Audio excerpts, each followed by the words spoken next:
Bom dia a todas, bom dia a todos, boa tarde a todas, boa tarde a todos, boa noite a todas, boa noite a todos.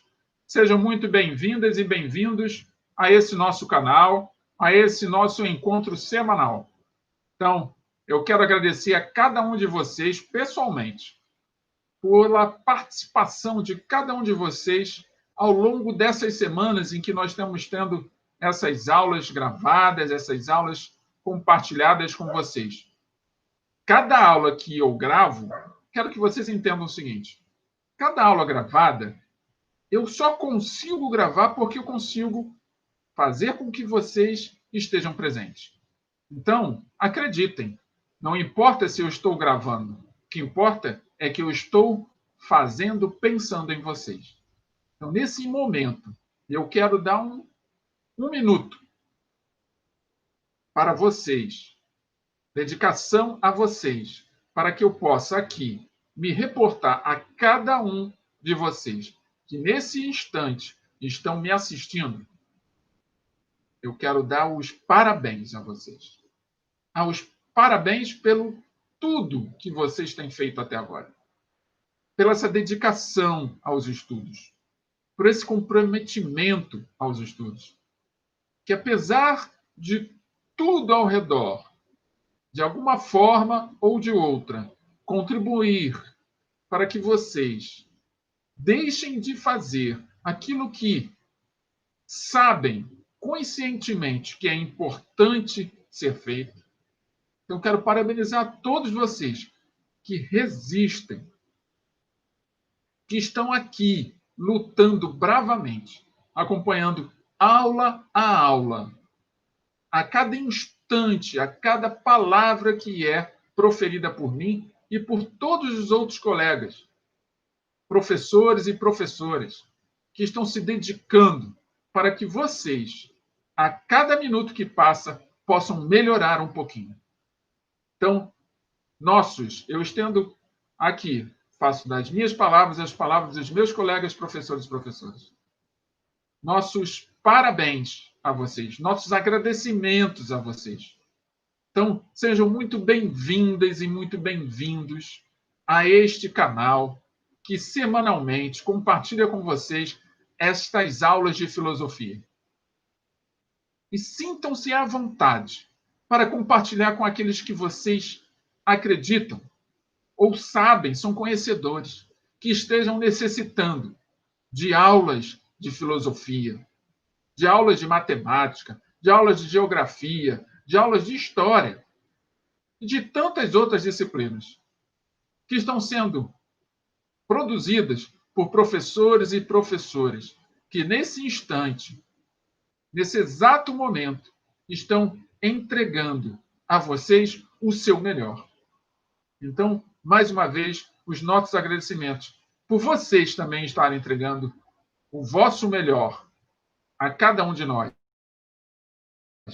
Porque somente juntos, reunidos, mesmo que separados, fisicamente, mas reunidos aqui virtualmente, estamos nos dedicando a fazer dessa pandemia uma oportunidade de crescimento intelectual, de crescimento moral, de crescimento nos conteúdos. Porque aqui, no virtual, nós podemos fazer melhor. Porque temos acesso a esse conjunto maravilhoso de ferramentas tecnológicas. Então, aqui, nosso muito obrigado por cada um de vocês que participam ativamente dessas aulas e que estão também no suporte dessas aulas, porque eu não faço essas aulas sozinho. Vocês não recebem essas aulas sozinhos. Nós precisamos de um conjunto de colaboradores e funcionários que não pertencem às escolas, que estão dando suporte para que essas ferramentas tecnológicas continuem se aperfeiçoando, para que nós possamos fazer uso delas, porque elas não são nossas. Nós contratamos esses serviços. Não fomos nós que programamos essas ferramentas. Elas foram produzidas por alguém. Então, aqui eu estendo os nossos agradecimentos a cada um de vocês que estão aí, por trás das câmeras, por trás de cada código de programação, que nos permite conversar à distância, apresentar estas aulas, seja de quaisquer disciplinas, e continuar auxiliando o aprendizado e a evolução intelectual de cada um dos jovens, de cada um dos adultos que estão aqui, neste momento, assistindo e aprendendo. Então, muito obrigado a todos os participantes que estão fazendo esta aula ser possível. Então, para não me alongar muito, já que eu fiz o agradecimento a todos, eu quero aqui pedir a você, agora que está aí participando desta aula, que pegue seu caderno, que pegue sua caneta, que pegue o seu lápis, a sua borracha e faça valer a pena. Faça o seu melhor nesta data de hoje. Comece colocando ela aí no seu caderno. Registre esse momento em que você vai estar fazendo história, construindo a sua história. E agora coloque o nome da matéria, o nome da disciplina. Escreva aí, filosofia. E vá além. Coloque o nome do professor também, está aqui embaixo. Anote aí. Registre que esta aula está começando agora. E para fazer isso com qualidade, pegue a sua garrafinha d'água, o seu copo d'água e coloque do teu lado. Porque hidratados nós funcionamos melhor. E a partir de agora, dou início à nossa aula de filosofia neste momento. E ela já começa com essa pequena charge, que foi tirada de um canal, de um site chamado umsabadoqualquer.com, em que eu estou trazendo para vocês esta frase, uma nova mentalidade. Até para que nós possamos perceber que toda a discussão que estamos tendo ao longo das últimas aulas, em que estamos tratando do assunto em que o conhecimento filosófico está em transição para o conhecimento científico, para que a gente possa compreender o momento em que há a separação desses dois conhecimentos. E é este momento em que surge uma nova mentalidade. Uma nova mentalidade que nos permite refletir sobre uma realidade. E, no caso aqui, presente entre nós, a realidade é a realidade da organização, da estrutura dos planetas. Lembrando que essa transição ela tem muito a ver com a astronomia. Sobre os questionamentos dos filósofos ao longo dos séculos, sobre onde que é que o Sol está, em que lugar que o planeta Terra se localiza no universo. Seremos nós o centro do universo? E esse Sol, será que ele circunda o nosso planeta? Por isso que a gente vê manhãs e tardes e noites acontecendo consecutivamente todos os dias. Ou será que não? Será que somos nós, o planeta, é que estamos circulando ao redor desse Sol? E fazendo com que, na medida que ele vai circulando ao redor do Sol, nós possamos perceber que existe aí uma transição das horas, fazendo com que a manhã e a tarde e a noite sejam seguidamente repetidas vezes ao longo de todos os dias. Será a Terra que circula ao redor de si mesma e ao mesmo tempo ao redor do Sol? Ou será o Sol que circula ao redor da Terra? Então são questionamentos que ao longo das épocas, das eras, se fizeram, muitos filósofos fizeram, até desenvolvermos tecnologias.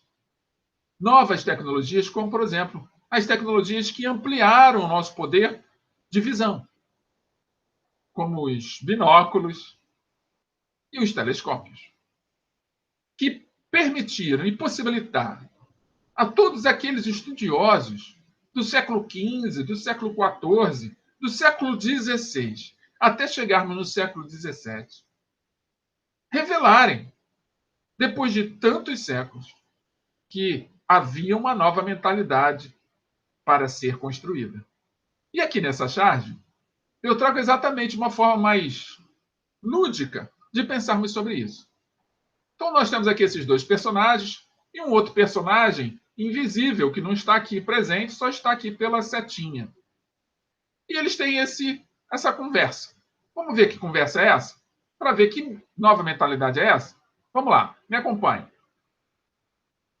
Está o personagem invisível dizendo: quero os planetas alinhados quero os planetas alinhados, bem igualitário, sem supremacias. Entendeu? Claro, disse esse personagem aqui barbudo. Claro, eu também estava pensando em algo assim. Aí o personagem barbudo pergunta ao menorzinho aqui: Adão, em que ano estamos? Aí esse pequenininho, que é o Adão, responde: ano 1600. Aí o barbudo responde para o Adão: ok, tenho que mudar tudo. Espero que ninguém tenha reparado a diferença. Ele está falando de quê? Ele recebeu um comando de que ele tinha que pôr os planetas alinhados, de forma igualitária, sem supremacia. Ele colocou os planetas alinhados, mas ele fez de uma forma que a ordem estava de um jeito, que a distribuição dos planetas, dos satélites e dos sóis estavam de um jeito.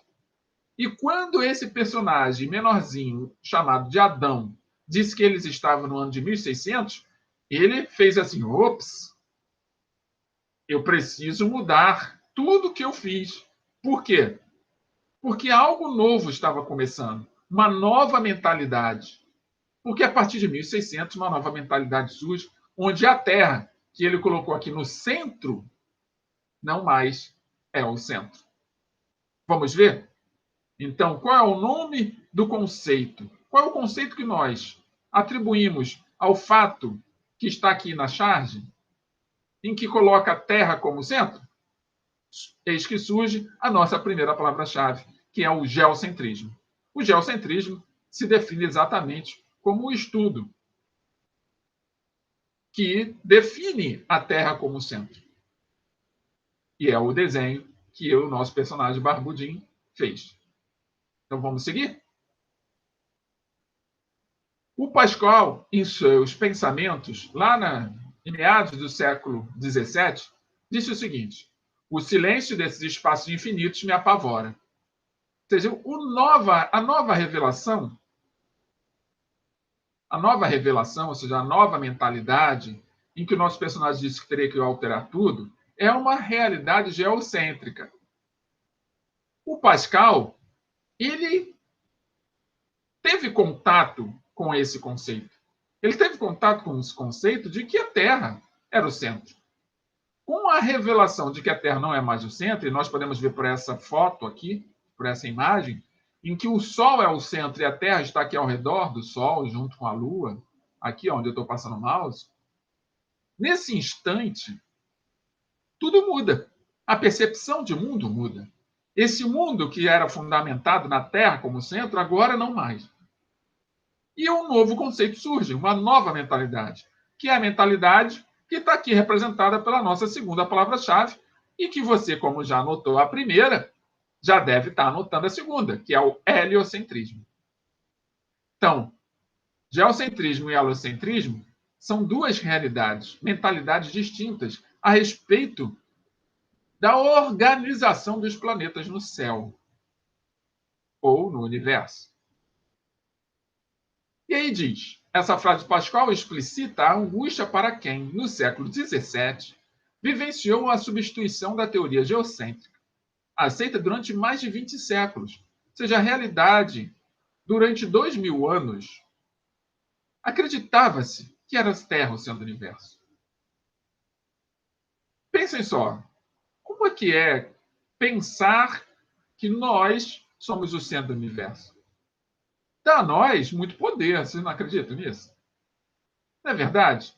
Se nós hoje estivéssemos acreditando, se a ciência não tivesse já comprovado que a Terra não é o centro do universo, se nós ainda continuássemos acreditando que o Sol é que circula ao redor da Terra e não a Terra ao redor do Sol, provavelmente nós ainda estaríamos acreditando em muitos deuses, como na Grécia Antiga. Ainda estaríamos acreditando que nós somos os únicos seres que habitam este universo vastíssimo. Por mais que não tenhamos provas, ainda científicas, que comprovem a existência de vida humana do planeta, já existe comprovações científicas da existência de vida em outros planetas, mesmo que seja uma vida ainda simples, como a vida de um protozoário, de uma bactéria. Mas já comprovamos que existe água em outros lugares, que é um dos elementos fundamentais para a vida existir. Já comprovamos que existe oxigênio em outros lugares, em outros planetas, o que é também algo essencial para a vida existir. Então, estamos caminhando para novas revelações.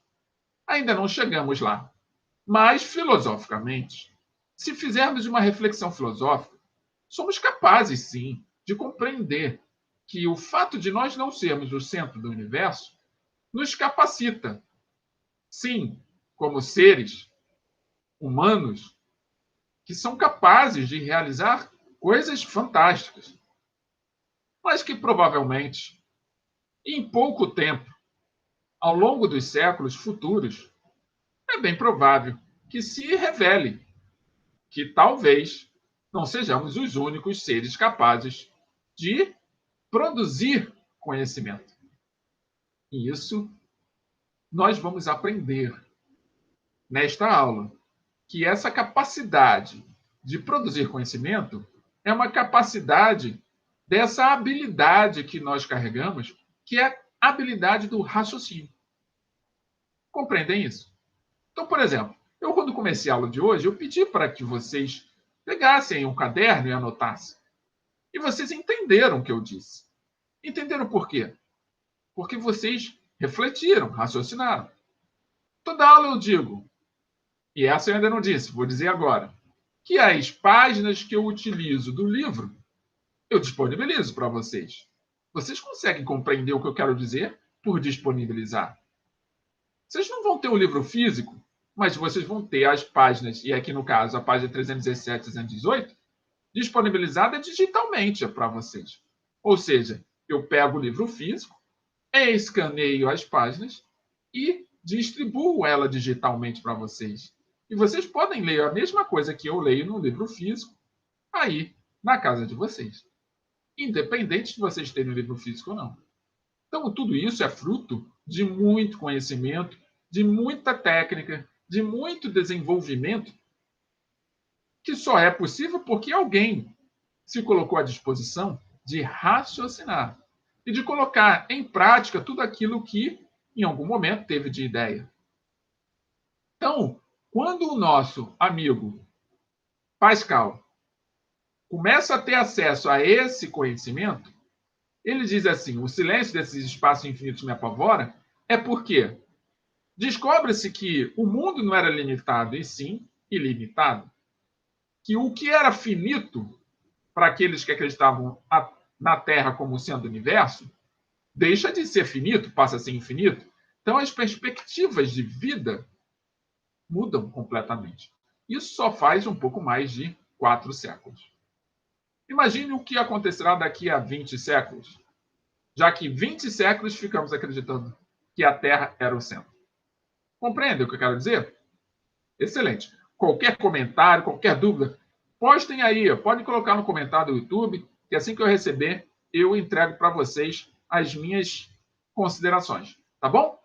Então vamos seguir. Vamos em frente. A nova teoria não apenas retirou a Terra do centro do universo, mas também desintegrou uma construção estética que ordenava os espaços e hierarquizava o mundo superior dos céus e o mundo inferior e corruptível da Terra. Então, acreditava nesses dois mundos.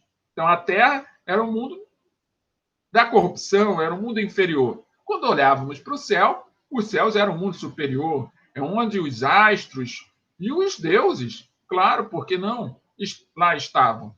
Se a gente pensar na Grécia Antiga, onde habitavam os deuses? No Olimpo. E onde ficava o Olimpo? No céu.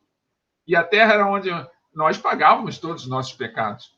Mas é claro que ao longo do amadurecimento dos conhecimentos filosóficos, das discussões filosóficas, isso foi dando lugar para outras formas de pensamento. Mas não podemos ignorar o nosso início.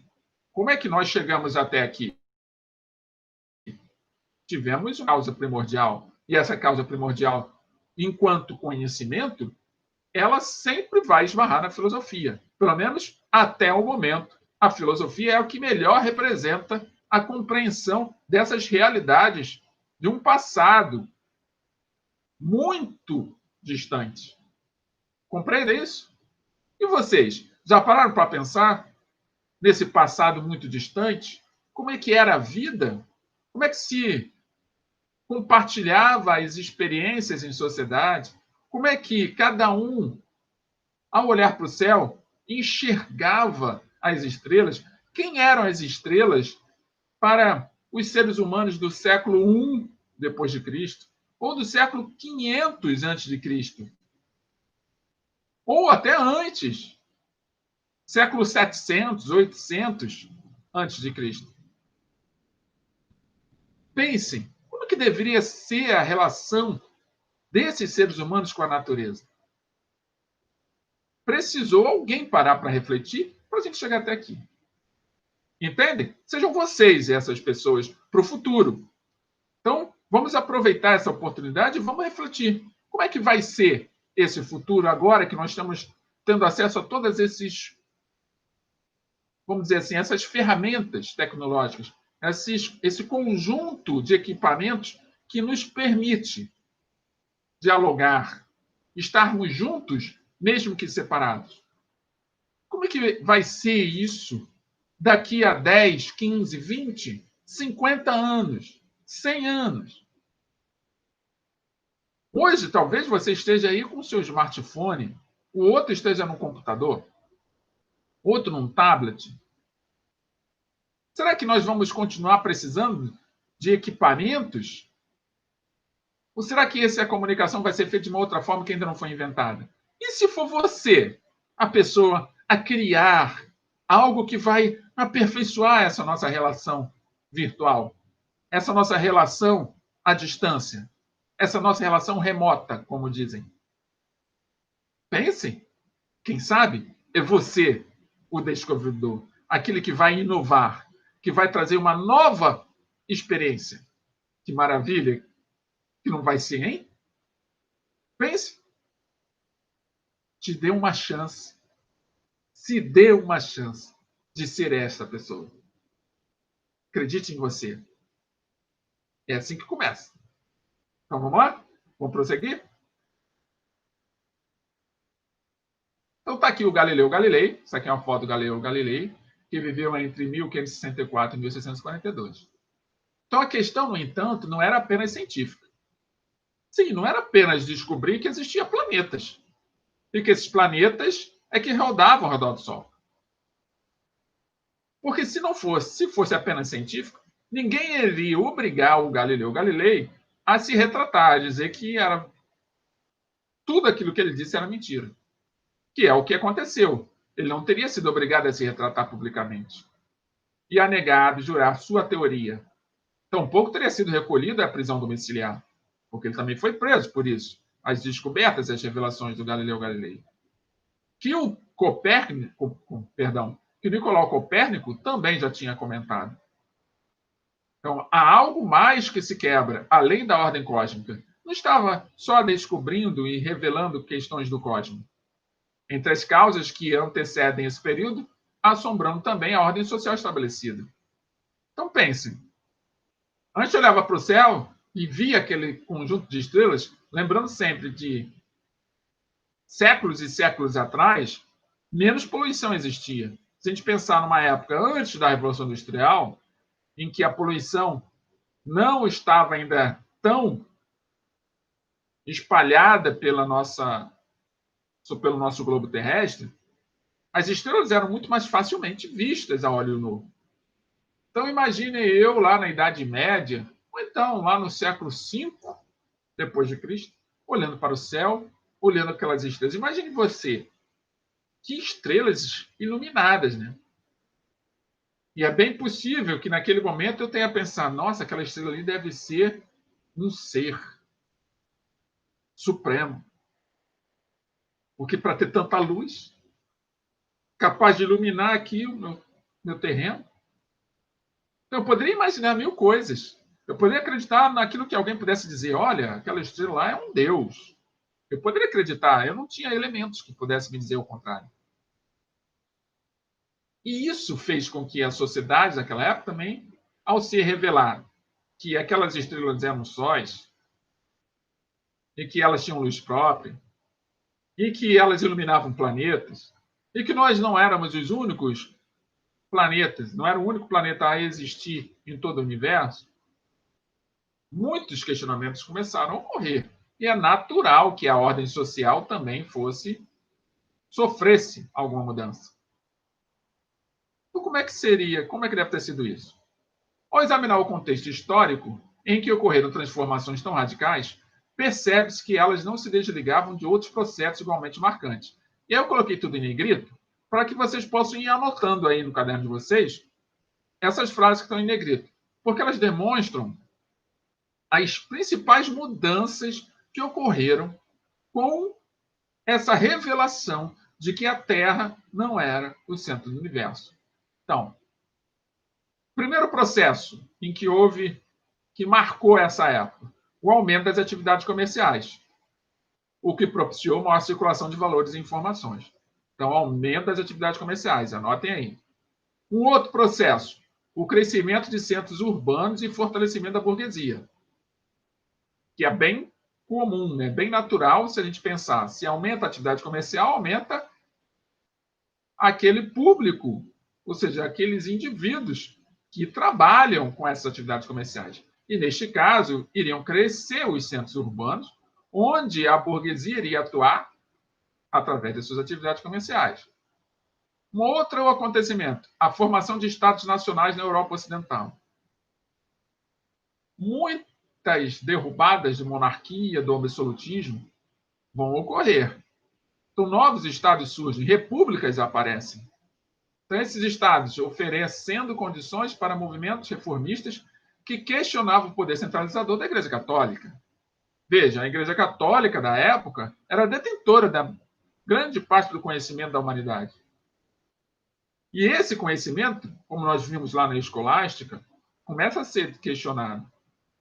Só que na patrística, esse conhecimento ele era dado apenas para quem era padre ou para aqueles membros do clero ou dos nobres.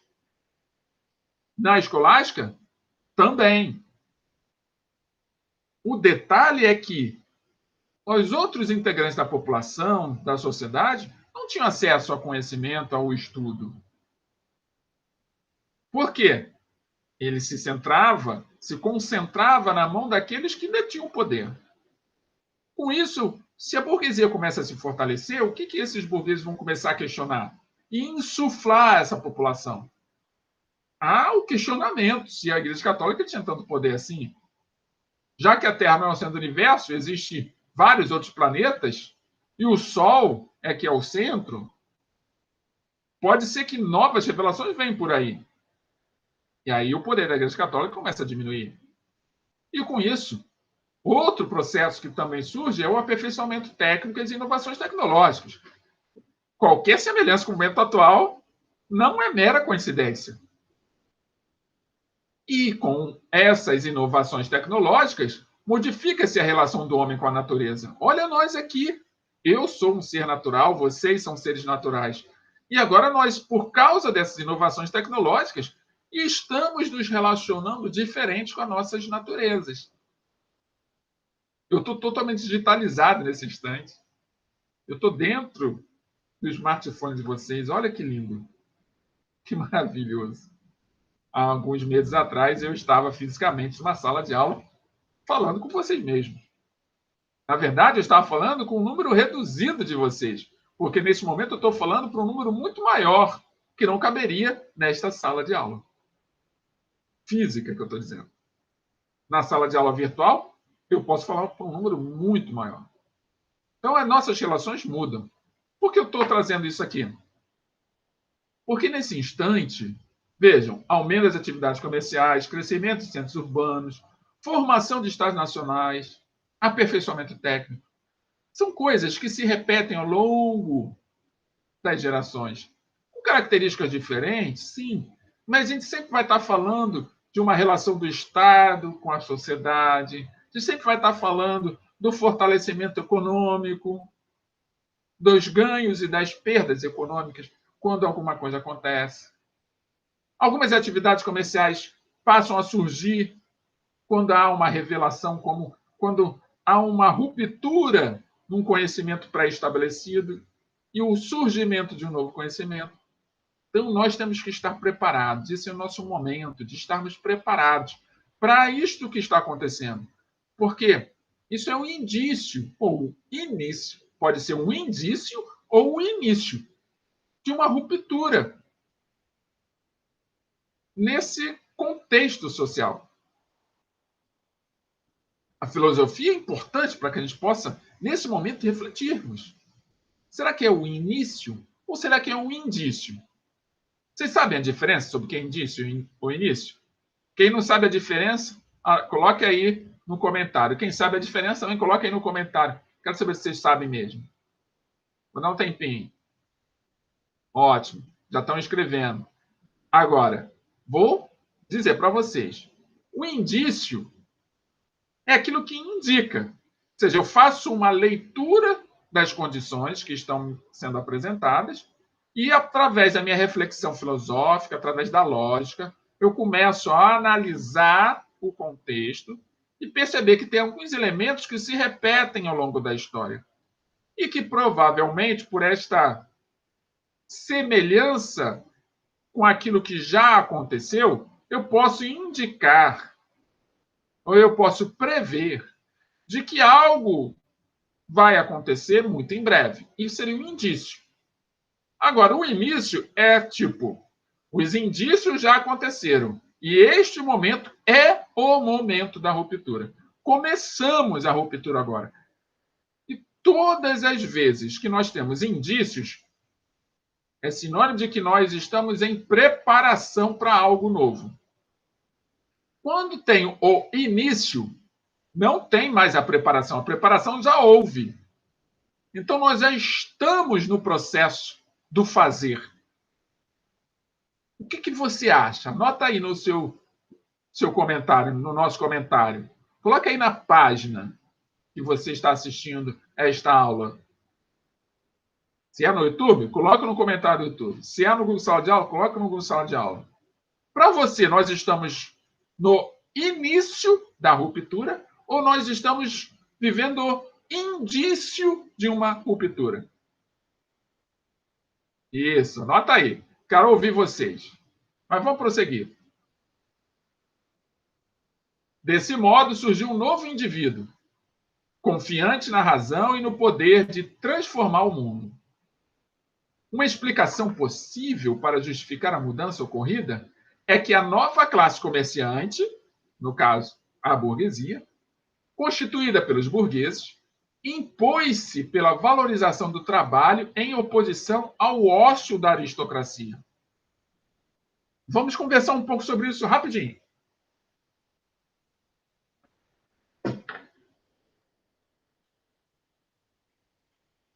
Aristocracia. Vamos botar de uma forma sintetizada. A aristocracia seriam todos aqueles que teriam poder econômico,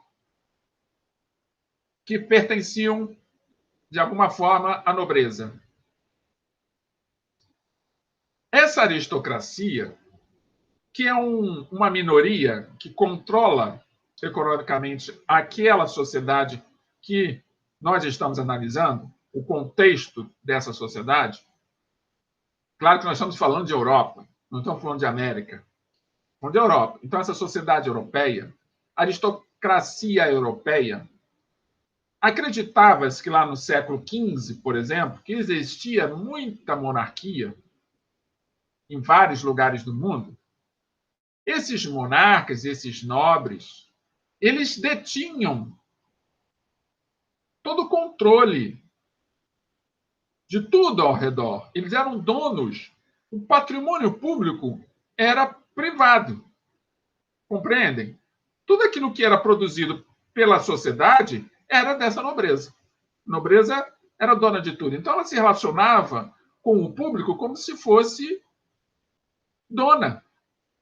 Como se tudo fosse a extensão do quintal da casa deles. E é natural, e nós já vimos em vários textos, em vários filmes, em muita literatura histórica, que os nobres, em grande parte, não produziam muita coisa. Daí a ideia do ócio.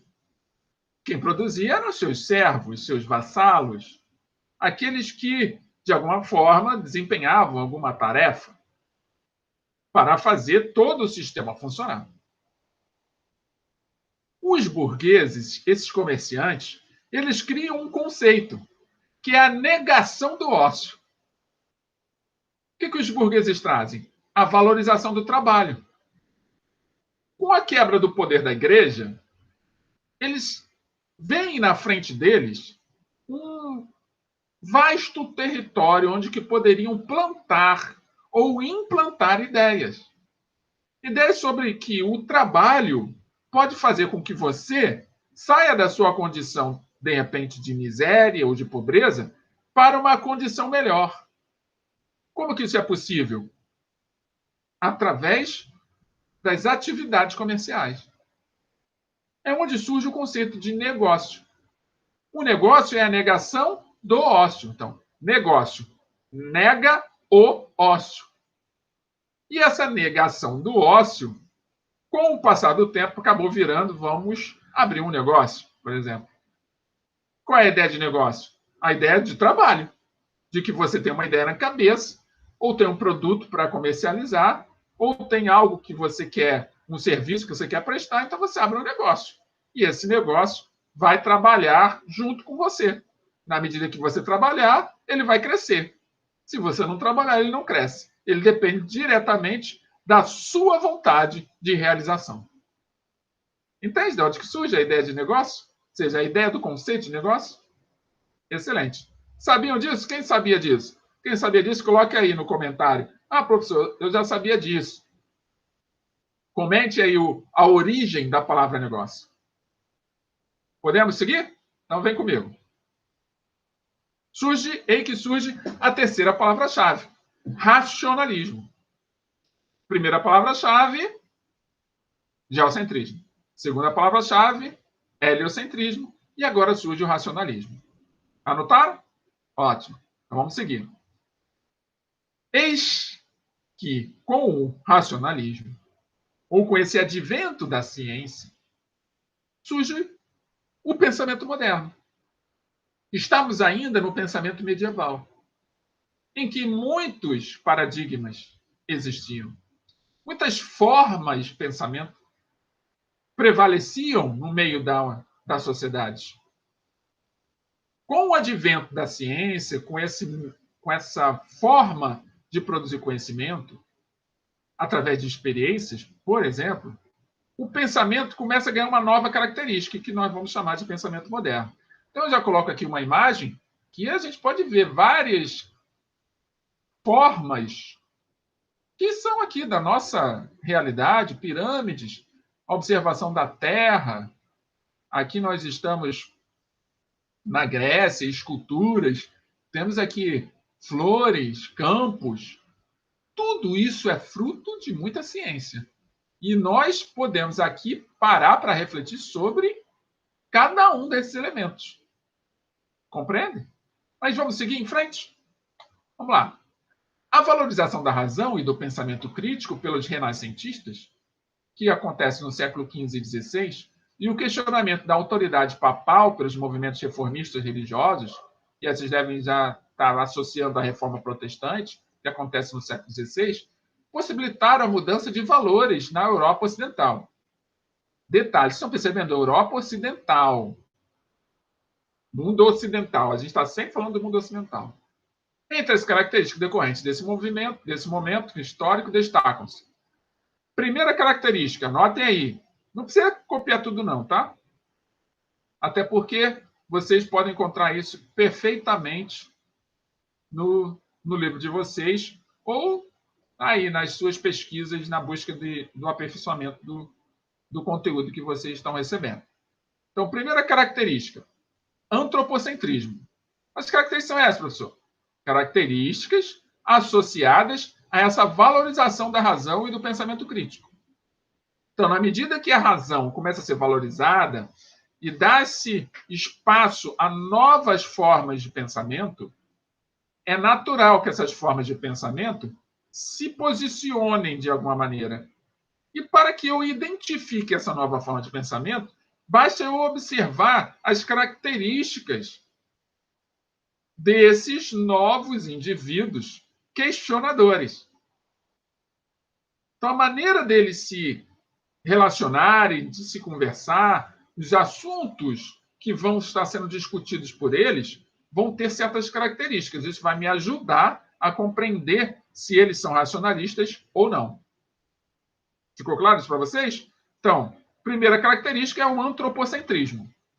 O indivíduo moderno coloca a si próprio no centro dos interesses das decisões. Ou seja, o Deus, aquele que explica a divindade, a existência da humanidade, a criação da vida, ele dá espaço nesse movimento racionalista ao indivíduo. Nós passamos a ser o centro das discussões. Então, as certezas da fé contrapõem-se à capacidade de livre exame. E até na religião, adeptos da reforma defendem o acesso direto ao texto bíblico, dando a cada um o direito de interpretá-lo. Então, uma das discussões da reforma protestante é exatamente permitir que qualquer um de nós pudéssemos acessar a literatura bíblica que a Igreja Católica detinha e controlava e chegarmos às nossas próprias conclusões racionalmente.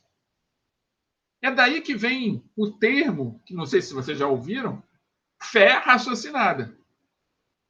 De onde que vem o termo fé raciocinada? A fé raciocinada é um termo que, discutido pelos reformistas, de que cada um de nós precisamos, para consolidar a nossa fé na construção do universo a partir de um Deus, para que a gente compreenda esse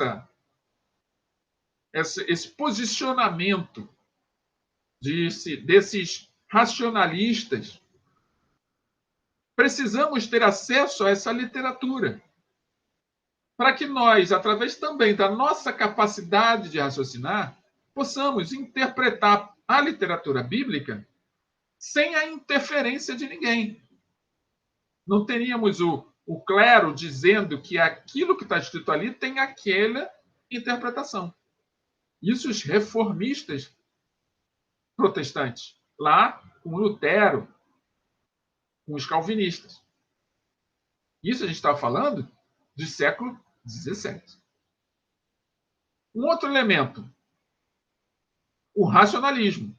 Então, antropocentrismo, nós como centro das discussões, o racionalismo seria a outra característica desse pensamento, onde diz que o poder exclusivo da razão de discernir, distinguir e comparar opôs-se ao critério da fé e da revelação. Diga não aos fenômenos. A atitude polêmica perante a tradição revelava a recusa do dogmatismo. Então, diga não aos fenômenos. Tudo que é fenomenológico, tudo que é apenas fruto de aparições, vamos experimentar, vamos fazer ali uma experiência racional. Vamos questionar que de onde que vem isso? Por que é desse jeito? Vamos buscar, através das perguntas filosóficas, mas dessa vez uma filosofia racional, vamos fazer a busca e a apreensão do que de fato está sendo apresentado ali. Não mais acreditar naquilo que já foi programado pelo dogma. Lembrem, essa é o amadurecimento do pensamento moderno. As características do pensamento moderno lá no século XVII. Ou seja, é quando foi revelado. Olha quanta mudança foi provocada pela revelação. Foi revelado que o planeta Terra não é o centro do universo e que existem outros tantos planetas e que o planeta Terra é que gira ao redor do Sol através de um movimento heliocêntrico. Nesse instante, essa revelação com que muitos intelectuais, filósofos também, começassem a pensar em outras possibilidades para a explicação da própria origem do universo. Isso vai quebrando e derrubando vários preconceitos. Eu digo preconceitos porque eram conceitos adquiridos previamente, antes dessas revelações. Então, a recusa do dogmatismo, a crítica a revelações, é algo que a gente pode até conceber como natural, né? Então, primeiro, o antropocentrismo, segunda característica, racionalismo. Próxima característica, o saber ativo. O saber ativo é adquirido devido à aliança entre ciência e técnica, onde deve retornar à realidade para transformá-la. Então, no saber ativo, eu investigo algo, aplico métodos e depois eu volto para aquele algo para ver o resultado. É aquela ideia de pegar algo, levar para o laboratório, fazer uma investigação e depois devolver esse algo. Esse é o saber ativo, ele não está apenas observando, ele está manuseando o produto ou objeto, a coisa investigada. E a última característica é a característica do método. O rompimento entre a ciência e a filosofia aristotélica e escolástica instigou intelectuais na busca de novos métodos de investigação filosófica e científica. Então, método, vamos criar uma técnica específica para que eu possa fazer essa investigação. Então, o advento de métodos científicos faz toda a diferença para eu perceber o que é filosofia e o que é ciência. O método filosófico, ele não é adquirido, não é desenvolvido através de experiências práticas. O método científico, esse primeiro método científico, principalmente esse primeiro, lá no século XVII, ele já parte para a experiência, para aquele que a gente vai chamar de método experimental, em que eu faço testes para avaliar, através desses testes, o desempenho ou o resultado de algo que se misturou. Vamos ver como é que isso funciona?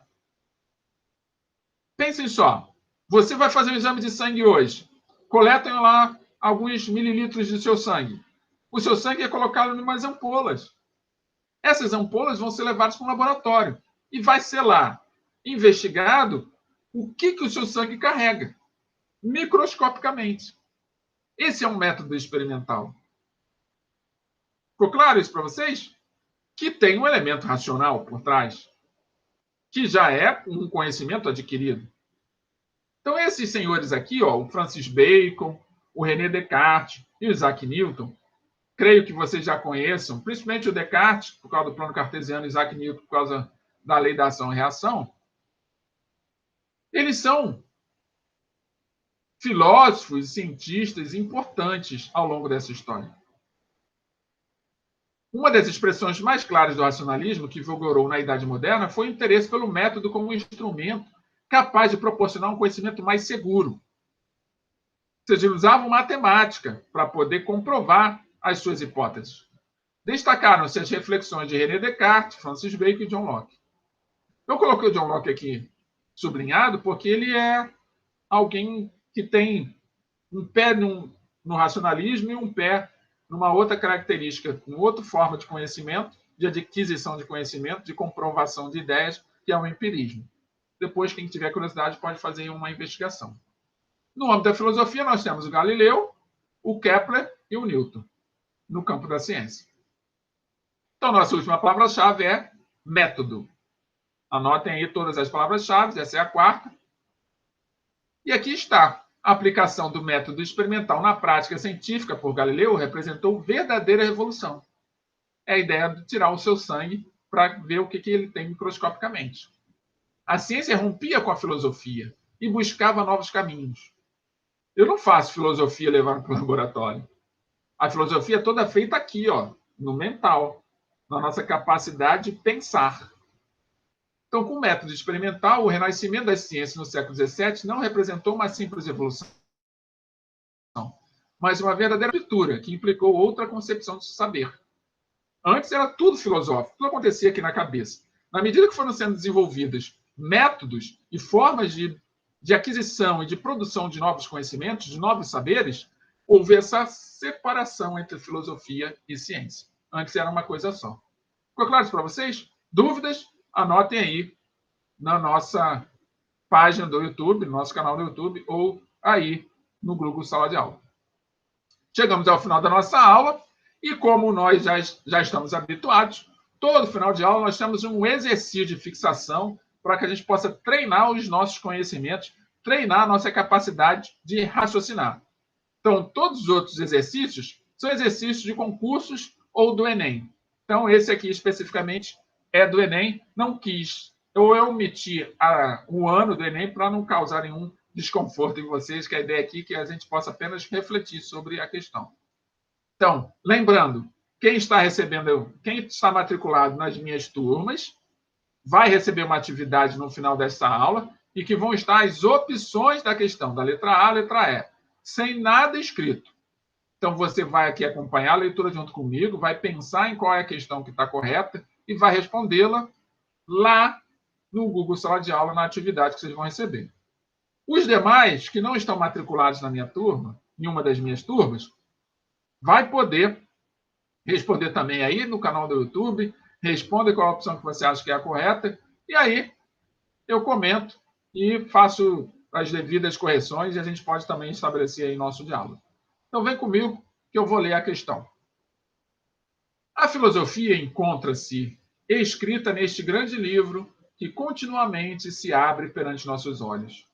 Isto é, o universo, que não se pode compreender antes de entender a língua e conhecer os caracteres com os quais está escrito. Ele está escrito em língua matemática. Os caracteres são triângulos, circunferências e outras figuras geométricas, sem cujos meios é impossível entender humanamente as palavras. Sem eles, vagamos perdidos dentro de um obscuro labirinto. Quem escreveu isso foi Galileu Galilei, no livro chamado O Ensaiador. No contexto da Revolução Científica do século XVII, assumir a posição de Galileu significava defender Letra A. Continuidade do vínculo entre ciência e fé dominante na Idade Média. Letra B. Necessidade de um estudo linguístico ser acompanhado do exame matemático. Letra C. Oposição da nova física quantitativa aos pressupostos da filosofia escolástica. E letra D. Importância da independência da investigação científica pretendida pela Igreja. E letra E. Inadequação da matemática para elaborar uma explicação racional da natureza. Então, a pergunta está aí. Se vocês acham que a letra A, marca a letra A. Se acham que a letra B, acha que a letra B. E assim, continuamente, tá? Marquem a opção que vocês acham correta. Deixem registrado que nós podemos corrigir em breve. Iremos corrigir em breve. E, para finalizar, em definitivo, a nossa mensagem de hoje, como todas as aulas, eu deixo uma mensagem para que vocês possam refletir. Então, a mensagem de hoje ela foi escrita por um filósofo grego, provavelmente muito conhecido de vocês, que é o filósofo Platão. E ele diz o seguinte: não espere por uma crise para descobrir o que é importante em sua vida. Vou repetir a frase de Platão. Não espere por uma crise para descobrir o que é importante em sua vida. Um beijo no coração de vocês.